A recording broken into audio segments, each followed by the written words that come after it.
नमस्कार विद्यार्थी मित्रों। कक्षा 10 गुजरात बोर्ड विषय सामाजिक विज्ञान में एक बार फिर से आपका स्वागत है। आज हम लोग भारत की सांस्कृतिक विरासत के स्थल में ताजमहल से शुरुआत करने वाले हैं। ताजमहल भारत के उत्तर प्रदेश राज्य के आगरा में यमुना नदी के किनारे ताजमहल है। ये जो आप पिक्चर देख रहे हैं, यह विश्व के 7 अजूबों में से, आश्चर्यों में से एक है। इसका निर्माण मुगल बादशाह शाहजहां ने अपनी बेगम मुमताज महल की याद में बनवाया था। ईस्वी सन 1930 में मुमताज महल की मृत्यु हो चुकी थी, अर्थात ईस्वी सन 1630 में मुमताज महल की मृत्यु हुई थी और 1631 में ताजमहल बनना प्रारंभ हो चुका था। मैं एक बार फिर से दोहराना चाहूँगा, भारत के उत्तर प्रदेश राज्य के आगरा जिले में यमुना नदी के किनारे ताजमहल स्थित है। यह विश्व के 7 आश्चर्यों में से एक है, अर्थात 7 अजूबों में से एक है। इसका निर्माण मुगल बादशाह शाहजहां ने अपनी बेगम मुमताज महल की याद में करवाया था। ईस्वी सन 1630 में मुमताज महल की मृत्यु के इसके पश्चात 1631 में ताजमहल का निर्माण कार्य शुरू हुआ, अर्थात आप लोग समझ ही गए होंगे 1631 में ताजमहल बनना शुरू हुआ। ठीक है, 1630 में मुमताज की मृत्यु हुई और 1631 में ताजमहल बनना प्रारंभ हुआ।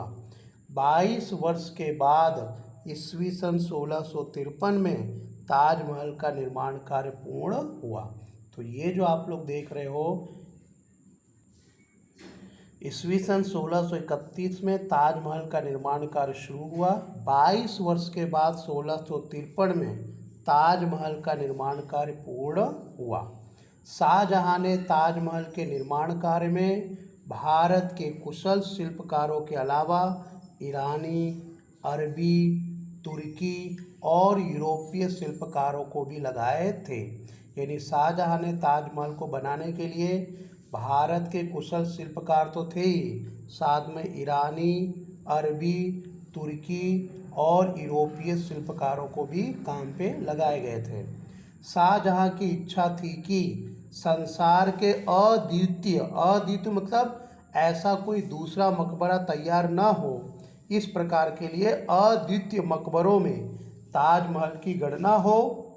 उसके द्वारा मुमताज महल का नाम पूरे विश्व भर में, जगत भर में अमर हो जाए, इसलिए उन्होंने ऐसी इच्छा प्रकट की थी। और इस इच्छा को पूरा करने के लिए उन्होंने भारत के कुशल शिल्पकारों के अलावा ईरान, अरबी, तुर्की और यूरोपीय शिल्पकारों को भी काम पर बुलाया था।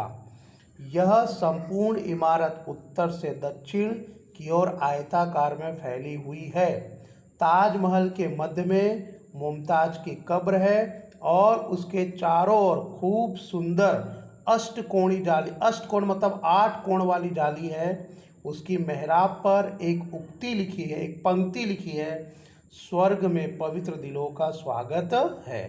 ताजमहल भारतीय स्थापत्य कला की विरासत को गौरवान्वित करता है और देश विदेश के प्रवासियों के लिए अद्भुत आकर्षण का केंद्र बना रहा है। ताजमहल इसके अलावा भी कई चीज़ों के लिए प्रसिद्ध है। प्रेम के प्रतीक के रूप में प्रसिद्ध है और रात्रि के समय चंद्रमा के प्रकाश में दूधिया रंग जैसा दिखाई देता है। और ताजमहल के बनाने के पीछे अनेक दंत कथाएं जुड़ी हुई है। अगला परिचय लेते हैं लाल किला। ये जो आप चित्र देख रहे हैं लाल किला, और ये राष्ट्र ध्वज देख रहे हैं। ये राष्ट्र ध्वज 15 अगस्त और 26 जनवरी के दिन यहाँ राष्ट्र ध्वज फहराया जाता है, जो हम अपने राष्ट्र त्यौहार के रूप में जानते हैं।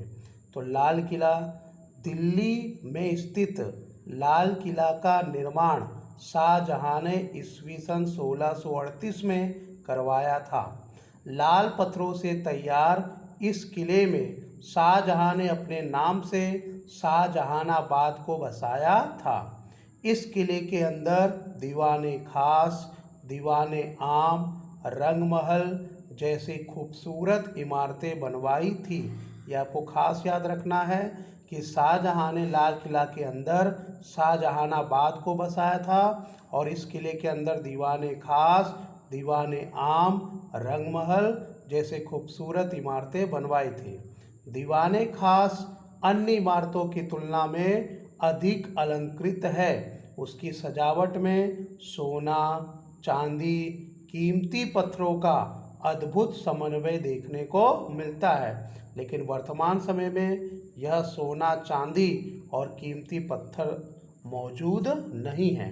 लाल किला की अन्य इमारतों में रंगमहल, मुमताज का शीश महल, लाहौरी दरवाज़ा, मीना बाजार और मुगल गार्डन जैसे आकर्षणों का समावेश होता है। इसी किले में शाहजहां ने कलात्मक मयूरासन बनवाया था, जिसे नादिर शाह अपने साथ ईरान ले गया था। लाल किला मुगल स्थापत्य कला की उत्कृष्ट इमारतों में से एक है। हर वर्ष राष्ट्र त्योहार के प्रसंग पर इस किले पर से ध्वज वंदन किया जाता है। और विद्यार्थी मित्रों, यहाँ पर खाली जगह आप देख रहे हो, यहाँ पर पेंसिल या पेन से लिख लेंगे। ये जो राष्ट्र त्यौहार है, हमारे दो राष्ट्र त्यौहार है, एक 15 अगस्त और दूसरा 26 जनवरी। 15 अगस्त और 26 जनवरी के दिन 15 अगस्त को स्वतंत्रता दिवस के रूप में मनाया जाता है और 26 जनवरी को गणतंत्र दिवस के रूप में मनाया जाता है। ये दोनों राष्ट्र त्यौहार के दिन लाल किला पर राष्ट्र ध्वज वंदन किया जाता है। और लाल किला लाल पत्थरों से बना हुआ है, इसलिए इसे लाल किला नाम दिया गया है। अगला परिचय लेते हैं विद्यार्थी मित्रों, फतेहपुर सीकरी। ये जो आप चित्र देख रहे हैं बुलंद दरवाजा का चित्र है और विश्व का सबसे ऊंचा दरवाजा माना जाता है। फतेहपुर सीकरी उत्तर प्रदेश के आगरा से 26 मील दूर फतेहपुर सीकरी है। अकबर ने सूफी संत सलीम चिश्ती की याद में यह शहर बसाया था और उसे अपनी राजधानी बनाया था। सीकरी में इमारतों का निर्माण कार्य 1569 में शुरू हुआ और 1572 तक में यहाँ कई इमारतें बनाई गई। इन इमारतों में बीरबल का महल, बीबी मरियम का सुनहरा महल, तुर्की सुल्तान का महल, जामा मस्जिद और उसका बुलंद दरवाज़ा श्रेष्ठ है। मैं एक बार फिर से दोहरा रहा हूँ, उत्तर प्रदेश के आगरा से 26 मील दूर फतेहपुर सीकरी है। अकबर ने सूफी संत सलीम चिश्ती, ये जो सूफी संत सलीम चिश्ती अकबर के गुरु थे, उनकी याद में शहर बसाया था और उसे अपनी राजधानी बनाया था।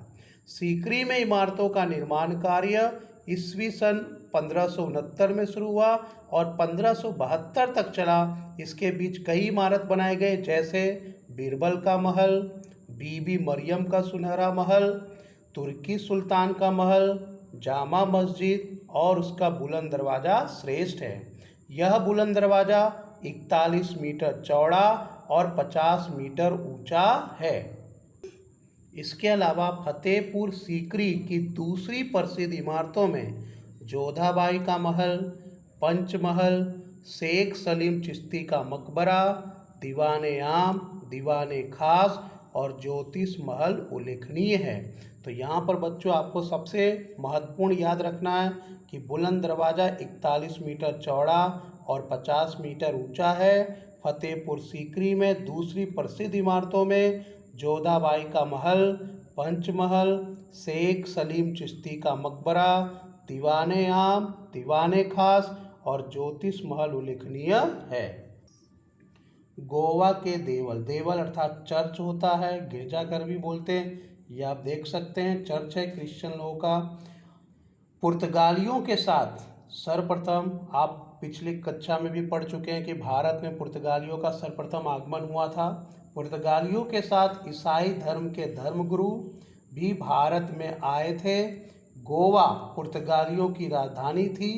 यहाँ बेसालिका ऑफ बॉम जीसस या बेसालिका ऑफ गुड जीसस देवल अर्थात चर्च पुराने गोवा में आए हुए हैं। यहाँ सेंट फ्रांसिस जेवियर का पार्थिव शरीर अर्थात मृत शरीर सुरक्षित ढंग से रखा गया है। कई वर्षों बाद भी उनका पार्थिव शरीर विकृत नहीं हुआ, अर्थात इतने वर्षों के बाद भी उनका जो शव है, मृत शरीर है, वो सड़ा गला नहीं है। जैसा रखा गया था वैसे का वैसा ही रखा गया है। और ये किस लिए संभव हुआ वो आप परिचित हो। मम्मी का नाम आपने सुना है, जिसमें मसाला लगाकर कपड़ों को लपेट कर रखा जाता था। इस प्रकार से उनका पार्थिव शरीर आज भी विकृत नहीं हुआ। गोवा में अनेक देवल हैं, चर्च हैं। गोवा, ये जो अंतिम लाइन है आपको विकल्प में याद रखना है, गोवा अपने रमणीय समुद्री तट के लिए प्रसिद्ध है। अगला विरासत का स्थल है चांपानेर। गुजरात के पंचमहल जिला में हलोल तहसील में पावागढ़ की तलहटी अर्थात ढलान वाली जगह पर चांपानेर गांव बसा हुआ है। महमूद बेगड़ा ने चांपानेर पर विजय प्राप्त करने के बाद कुछ समय के लिए चांपानेर को अपनी राजधानी बनाई थी और उसे मोहम्मदाबाद नाम दिया था। चांपानेर में मोती मस्जिद, जामी मस्जिद और ऐतिहासिक किला है। चांपानेर की स्थापत्य कला और ऐतिहासिक महत्व को ध्यान में रखकर यूनेस्को ने उसे ईस्वी सन 2004 में वैश्विक विरासत के स्थलों की सूची में शामिल किया। तो आपने देखा, इसमें विकल्प आपको पूछा जाएगा कि गुजरात के पंचमहल जिला के कौन से जगह पर चांपानेर गांव है। हलोल तहसील के पावागढ़ की तलहटी में। चांपानेर पर विजय किसने प्राप्त किया था? महमूद बेगड़ा ने प्राप्त किया था और उसे अपनी राजधानी बनाई थी। और उसके बाद आपको सबसे महत्वपूर्ण लाइन जो आपसे पूछा जाएगा कि यूनेस्को ने चांपानेर को वैश्विक विरासत के स्थल की सूची में शामिल कब किया? 2004 में। चांपानेर में मोहम्मद बेगड़ा ने क्या क्या बनाया? तो पहली बात आपको याद रखना है कि उसे अपनी राजधानी बनाई और उसका नाम रखा मोहम्मदाबाद। इसके अलावा चांपानेर में मोती मस्जिद, जामी मस्जिद और ऐतिहासिक किला बनाया। तो इस तरह से बच्चों आपने देखा ताजमहल, लाल किला, फतेहपुर सीकरी, गोवा के देवल और चांपानेर जो भारत के महत्वपूर्ण सांस्कृतिक विरासत के स्थल है। इस पाठ के अंदर जो भी आपको समस्या हो आप कमेंट करके उस प्रश्न को पूछ सकते हैं और उसका हल पा सकते हैं। मेहनत और लगन से पढ़ें ताकि आप परीक्षा में अच्छे से अच्छे नंबर प्राप्त कर सकें।